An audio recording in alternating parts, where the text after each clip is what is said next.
दिशा पाटनी के घर हुई फायरिंग के मामले में पुलिस ने फरार चल रहे दोनों आरोपियों को गिरफ्तार कर लिया है। दिल्ली पुलिस के स्पेशल सेल ने ये कार्रवाई की है और 2 दिन पहले ही इस मामले में 2 शूटर पुलिस एनकाउंटर के दौरान मारे गए हैं।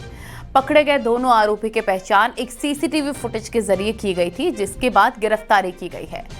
दोनों आरोपी नाबालिग बताए जा रहे हैं। अब बी वारंट पर दोनों को बरेली लाने की तैयारी की जा रही है। दिखाते हैं आपको ये रिपोर्ट।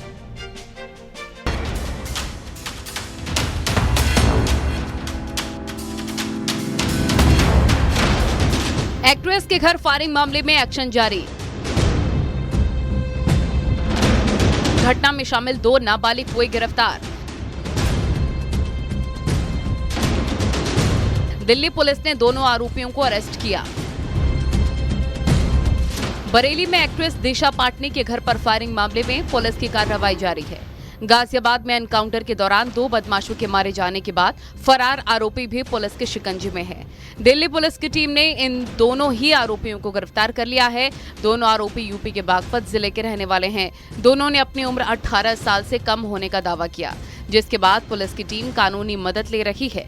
दोनों की तस्वीरें एक सीसीटीवी कैमरे में कैद हुई थी, जिसके बाद बाइक के सहारे पुलिस की टीम मारे गए बदमाशों तक पहुंची थी। अब ये दोनों आरोपी भी पकड़े गए हैं।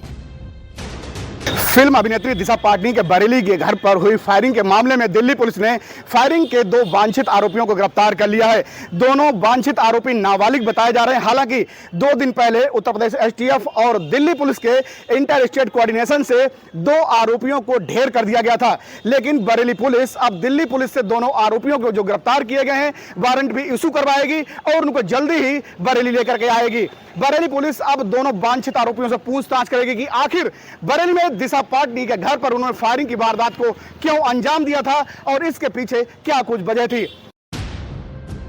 दिशा पाटनी के घर के पास 12 सितंबर को हवाई फायरिंग की गई थी। यूपी एटीएस और पुलिस के ज्वाइंट ऑपरेशन में कई ऐसे सुराघात लगे थे, जिनके जरिए दिल्ली पुलिस आरोपियों तक पहुंची थी।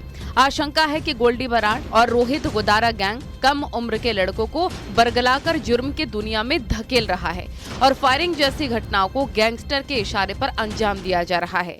जल्दी ही दोनों को बी वारंट पर बरेली लाया जा सकता है। पुलिस की जांच में सामने आया है कि ये हमला दहशत फैलाने के लिए किया गया था। बाइक का नंबर प्लेट क्लियर नहीं था, लेकिन अन्य जो सीसीटीवी फुटेजेस थे उसमें बहुत सारी चीज़ें क्लियर हो गई। बाकी जो गैप्स थे उनको एआई के माध्यम से कंस्ट्रक्ट करके भरा गया और इससे ये पूरी तरह से क्लियर हो गया कि ये अपराधी कौन थे। उनकी पहचान को एस्टैब्लिश करने में काफ़ी आसानी हो गई।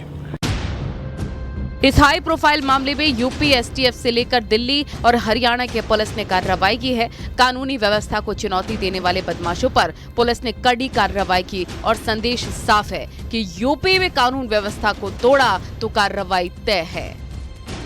Bureau report, news 18 Uttar Pradesh Uttarakhand.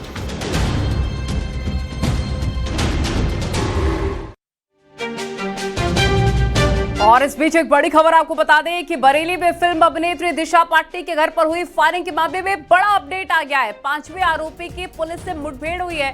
आरोपी रामनिवास उर्फ दीपक उर्फ दीपू मुठभेड़ में घायल हो गया है। रामनिवास ग्राम बेड़कला थाना जैतारण जनपद बियावर राजस्थान का बताया जा रहा है, जिसे मुठभेड़ में घायल किया गया है। और इस रामनिवास के कब्जे से एक पिस्टल, 32 बोर, 4 जिंदा कारतूस, 32 बोर के 4 खोखा कारतूस मिले हैं। अनिल नाम के दूसरे साथी को भी गिरफ्तार कर लिया गया है। कब्जे से एक तमंचा, 315 बोर, 4 खोखा कारतूस भी मिले हैं। ये बड़ी खबर आपको बता रहे, दोनों पर 25-25 हजार रुपए का इनाम घोषित था। रामनिवास और अनिल ने घटना से पहले 11 सितंबर को रैकी भी की थी। रामविलास हमारे सहयोगी फोन लाइन पर जुड़ गए। रामविलास, क्या अपडेट मिल रहा है और कैसे ही इस कार्रवाई को अंजाम दिया गया, कहां पर ये मुठभेड़ हुई? जी, जैसा कि जो ये दिशा पाटनी फिल्म अभिनेत्री है, उनके घर पर फायरिंग की वारदात हुई थी 12 सितंबर को। 12 सितंबर से पहले 11 सितंबर को रेकी की गई थी। रेकी के बाद ही फायरिंग की वारदात को अंजाम दिया था। लेकिन जिन लोगों ने रेकी की थी, राजस्थान का रहने वाला रामनिवास उर्फ दीपू और हरियाणा के सोनीपत का रहने वाला जो था वो अनिल था, इन दोनों ने रेकी की थी और इन्होंने फायरिंग करके रेकी की थी कि देखते हैं कि कोई बाहर निकलता है या नहीं निकलता। इस तरीके से इन्होंने रेकी की वारदात को अंजाम दिया था और जो इनको रेकी सफल हो गई, इसके बाद ही दिशा पाटनी के घर पर 12 सितंबर को सुबह के वक्त मॉर्निंग में फायरिंग की गई थी। तो फिलहाल बरेली पुलिस जो है इन दोनों को बेहद ही सरगर्मी से तलाश कर रही थी। एक वीडियो सामने आया था, उस वीडियो में जो अनिल और ये रामनिवास दोनों पेट्रोल डलवाते हुए दिखाई दे रहे थे। ये वीडियो सामने आया था, इसी आधार पर बरेली पुलिस लगातार इनका पीछा कर रही थी और आज बरेली पुलिस एक इनपुट के आधार पर दोनों तक पहुंच गई है। दोनों को जैसे ही गिरफ्तार करने की कोशिश की तो उसमें जो राजस्थान का रहने वाला रामनिवास है और इसके साथ में जो सोनीपत हरियाणा का रहने वाला अनिल था, इन दोनों सीधे पुलिस टीम पर फायरिंग शुरू कर दी है। बताया जा रहा है कि एसओजी के एक सिपाही को गोली भी लगी है। मैं रोकना चाहूंगी, ये तस्वीरें पहले अपने दर्शकों को दिखा देते। देखिए, इसके पैर में गोली मार के इसे पकड़ लिया गया है, यानी कि मुठभेड़ में ये पकड़ा गया है। एक्सक्लूसिव तस्वीरें आप देख रहे हैं। एक एक करके सारे आरोपियों को मुठभेड़ के बाद गिरफ्तार कर लिया गया है। ये 5वां आरोपी है और इसे अब पकड़ लिया गया है। एक्सक्लूसिव तस्वीरें न्यूज़ 18 आपको दिखा रहा है कि आरोपी रामनिवास उर्फ दीपक उर्फ दीपू मुठभेड़ में कैसे घायल हो गया है और वो कुछ बोलता हुआ भी नजर आ रहा है। इसके कब्जे से पिस्टल, 32 बोर और ये दूसरी तस्वीर आप देखिए, यहाँ पर इन्होंने पेट्रोल पंप पर पेट्रोल भरवाया था और पहले रेकी भी की थी। पहले पूरी फायरिंग की प्लानिंग करने से पहले इन्होंने पूरी प्लानिंग भी की थी और प्रैक्टिस भी की थी, कह सकते हैं रामविलास एक तरह से। और ये राजस्थान का रहने वाला है रामविलास। और ये बताइए कि कहाँ तक इनके तार जुड़े हुए हैं, अलग अलग राज्यों से ये शूटर मिल रहे हैं, कहाँ से इनके जो बाइक का नंबर है उसके बारे में क्या इन्फॉर्मेशन मिली है? जैसा कि एसओजी टीम इनको गिरफ्तार करके ला रही थी, जो इनकी घेराबंदी की तो फायरिंग शुरू कर दी थी इसमें इन्होंने, तो पुलिस ने इनपुट के आधार पर ही इन तक पहुंची थी। जिस तरीके से जो गोल्डी बराड़ गैंग है, 2 बदमाश जो है गाजियाबाद में मारे गए, 2 शूटर मारे जा चुके हैं, 2 को आज दिल्ली पुलिस ने गिरफ्तार कर लिया है। और जो राजस्थान का रहने वाला ये रामनिवास और जो सोनीपत हरियाणा का रहने वाला अनिल, इन दोनों को पुलिस की बेहद ही सरगर्मी से तलाश थी। पुलिस की 5 टीमें तेज तर्रार जो बरेली के पुलिस अधिकारी हैं, पांचों जो पुलिस अधीक्षक स्तर के अधिकारी हैं, 5 टीम को जो निगरानी कर रहे थे, लगाए गए थे गिरफ्तारी के लिए। तो आज इन दोनों को लाया जा रहा था और उनसे पुलिस की मुठभेड़ हो गई है। तो जिस तरीके से जो इनके तार जो इनका नेटवर्क है वो कहीं ना कहीं कई राज्यों में फैला हुआ दिखाई दे रहा है।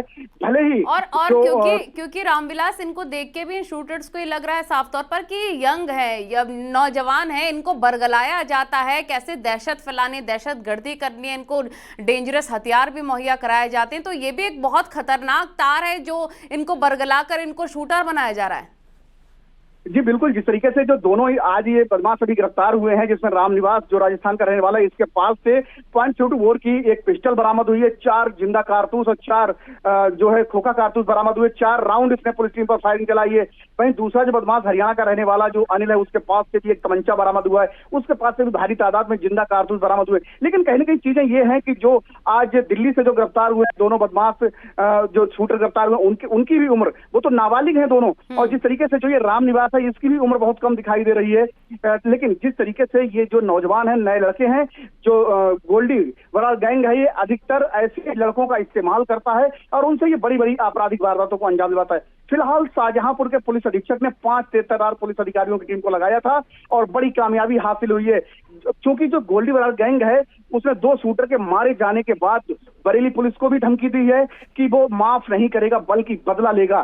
तो जिस तरीके से दिशा पाटनी फिल्म अभिनेत्री ने, उनके पिता बेहद ही इस बात से को लेकर के दहशत में भी है, सुरक्षा बढ़ा दी गई है, क्योंकि उसने दोबारा से एक पोस्ट वायरल हुई है सोशल मीडिया पर, उसने बदला लेने की धमकी दी है। लेकिन बदला लेने से पहले ही बरेली पुलिस ने इसको अंजाम तक पहुंचा दिया है और जो राजस्थान का रहने वाला शूटर जिसने रेकी की थी अपने साथी के साथ मिलकर के रामनिवास, उसको गिरफ्तार कर लिया गया। बिल्कुल रामविलास, सही कह रहे हैं आप, एक एक करके सबसे निपटा जाएगा इन बदमाशों से, शूटर से। बहुत शुक्रिया आपका तमाम जानकारी साझा करने के लिए।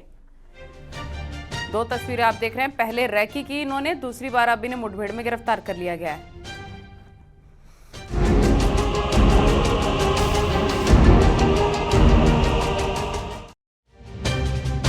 और अब अगर गोरखपुर के एनकाउंटर की बात करें तो नीट छात्र की हत्या के बाद पशु तस्करों पर पुलिस का जो एक्शन है अभी भी चल रहा है।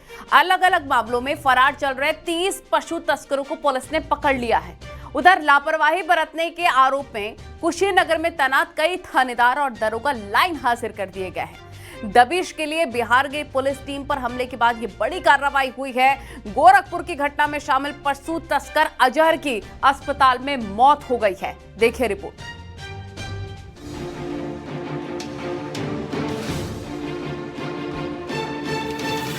पशु तस्करों पर पुलिस का एक्शन जारी। 30 से अधिक पशु तस्कर और सहयोगी अरेस्ट। लापरवाही के आरोप में 33 पुलिस वालों पर एक्शन। गोरखपुर के पिपराइच थाना क्षेत्र के जंगल धूषण इलाके में पशु तस्करों के हमले का मामला लगातार सुर्खियों में बना है। दीपक हत्याकांड के दौरान मौके से पकड़े गए पशु तस्कर अजहर हुसैन की बीआरडी मेडिकल कॉलेज में इलाज के दौरान मौत हो गई थी। दूसरी तरफ दबिश के लिए बिहार पहुंची कुशीनगर के कप्तानगंज थाने की पुलिस पर हमला किया गया। पश्चिम चंपारण के धनहा थाना क्षेत्र के दहवा गांव में गुरुवार रात को छापेमारी के दौरान बिहार और यूपी पुलिस के ज्वाइंट ऑपरेशन के दौरान हमला हो गया था। घटना में धनहा थाना के दरोगा प्रमोद कुमार गंभीर रूप से घायल हो गए। हमलावरों ने उनका सर्विस रिवॉल्वर और मोबाइल फोन भी छीन लिया। वहीं यूपी के कप्तानगंज कोतवाली के एक दरोगा और 2 सिपाही भी चोटिल हुए। सभी घायलों का इलाज बिहार में चल रहा है।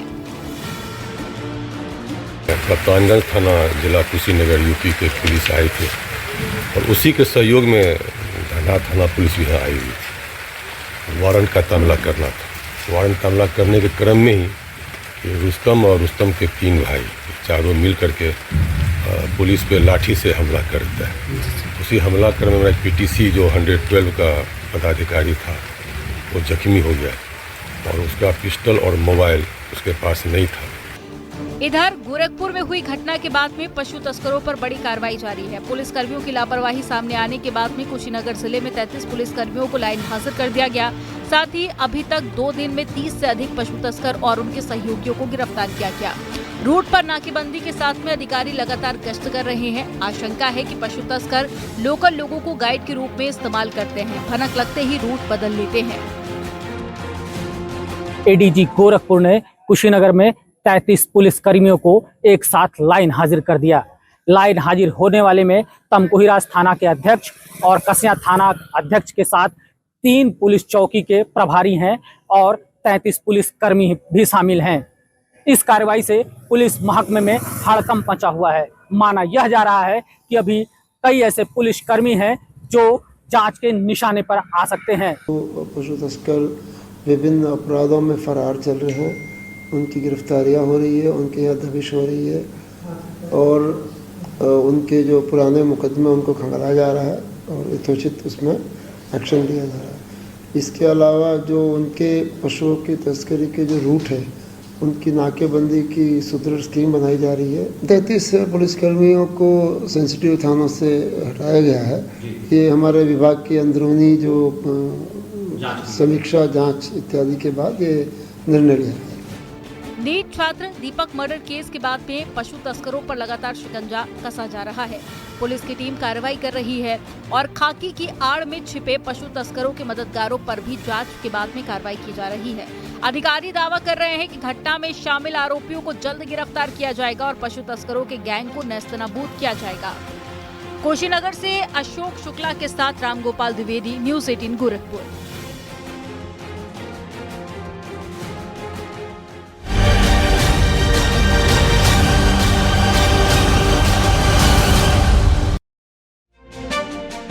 सहारनपुर में बहन को लेने गए एक लड़की की हत्या कर दी गई। शरीर पर चोट के कई निशान मिले हैं, जिसके बाद आशंका जताई जा रही है कि पिटाई के बाद उसकी हत्या हुई है। मृतक 11वीं का छात्र था। पुलिस के मुताबिक घटना की वजह का अब तक खुलासा नहीं हो पाया है। परिजनों और पड़ोसियों से पूछताछ के आधार पर घटना की जांच की जा रही है। देखिए।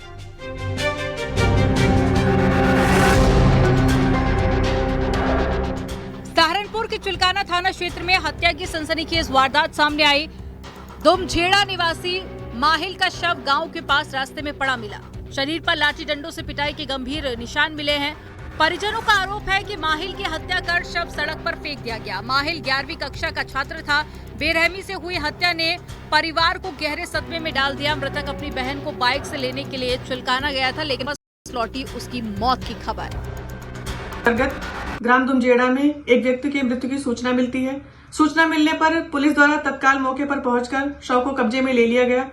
जानकारी करने पर पता चला कि व्यक्ति का नाम माहिल पुत्र चमन है, जिसकी उम्र करीब 21 वर्ष है। घटना की सूचना मिलते ही पुलिस और सीओ सदर मौके पर पहुंच गए और शव को पोस्टमार्टम के लिए भेज दिया गया। फॉरेंसिक टीम ने मौके से सबूत जुटाए हैं। पुलिस का कहना है कि मामले की गंभीरता से जांच की जाएगी, जल्द ही घटना का खुलासा होगा। पंचायतनामा कराकर शव को पोस्टमार्टम के लिए भेज दिया गया।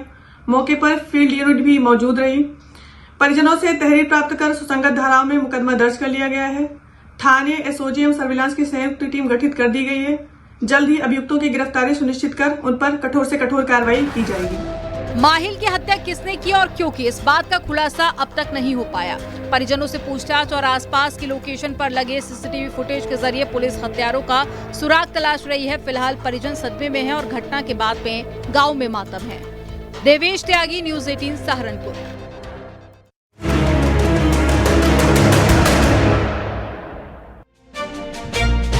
देवरिया के मॉल में लड़की के यौन शोषण और धर्मांतरण की साजिश मामले में पुलिस ने बड़ा एक्शन लिया है।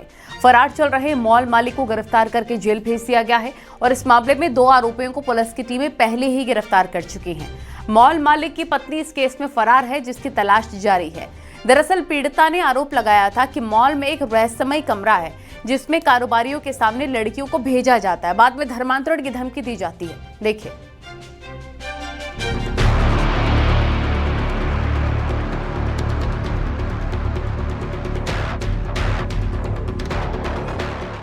धर्मांतरण की साजिश, पुलिस का एक्शन।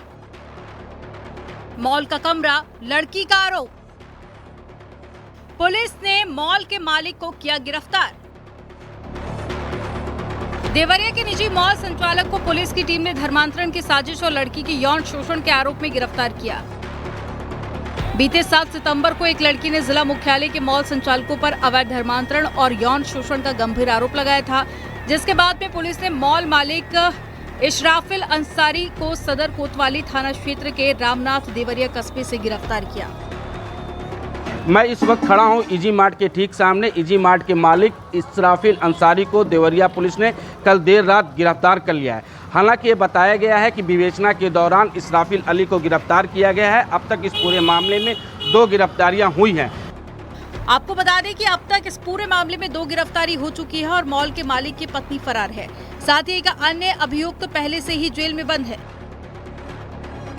लड़की के आरोपों के बाद से पुलिस की टीम जांच कर रही है और आरोपियों पर एक-एक कर शिकंजा कस रही है। पीड़िता ने आरोप लगाया कि मॉल में रहस्यमय कमरा भी है जहां पर कारोबारियों के सामने लड़कियों को पेश किया जाता है और उनका शोषण किया जाता है। एसएस मॉल की जो मालिक की पत्नी है वो अभी भी फरार बताई जा रही है। हालांकि इस मामले को लेकर देवरिया की जनता सड़कों पर उतरी थी, जिसके बाद पुलिस काफी एक्टिव हो चुकी है। लड़की के यौन शोषण और धर्मांतरण की साजिश के आरोपों के बाद में देवरिया पुलिस की कार्रवाई जारी है। अब तक इस केस में 3 आरोपी सलाखों के पीछे पहुंच चुके हैं, जबकि केस में फरार मॉल मालिक की पत्नी को पुलिस की टीम तलाश कर रही है। उमा शंकर भट्ट, न्यूज 18 देवरिया।